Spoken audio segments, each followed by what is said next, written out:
Ang blankong selyo ng aking resume. Hawak kong papel, isang diploma na basag. 7 taon na matapos akong magtapos at maghirap ng sapat. Isang resume na punong-puno ng pangarap, ngunit nananatili itong walang selyo, tila hindi matanggap.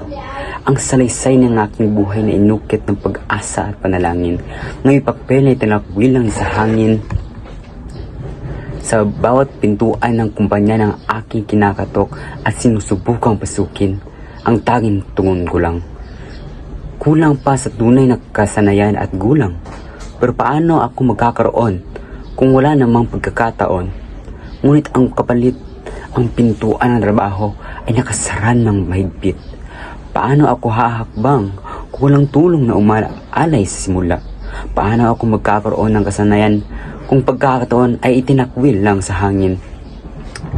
Isang babalaghan ng lipunan, isang laso na tumatalab sa diwa, ang pagiging sobrang kwalipikado sa hirap, ngunit kulang sa gawa at sigla. Walang trabaho, hindi lang isang numero sa papel. Ito'y bawat patak ng pawis na nauwi lang sa abala at pagtatanggal. Ito ang tingin ng magulang na puno ng pag-aalala. Kapag tinanong nila, "Anak, may trabaho ka na ba?" Ang oportunidad dito parang barya sa masa. Pinag-aagawan ng libu-libong mga gutom at balisa. Ang trabaho nakababa ng sahod, pero ang kalagayan ay laging pagod. Ang trabaho ng pangarap ko, nauwi sa pagiging dukha na lamang. Kaya't ang desisyon ng marami ay lisanin ang bansa ay tila nag-iisang pag-asa. Sabi nila, ang kabataan ang pag-asa ng bayan. Pero bakit tayo mismo ang nangangailangan? Nag-aaral ng gusto, sumusunod sa patakaran. Ngunit ang kapalit, ang pag-alis sa sariling tinubuan.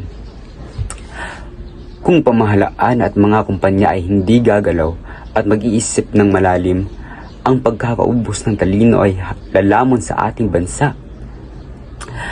Magpakailanman, hindi tayo tamad, hindi tayo duwag. Walang silbi. Ang kailangan lang natin ay isang tunay na puwang para kami makabangon muli.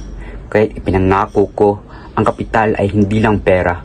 Ito ang talino, sipag at bawat Pilipino sa masa.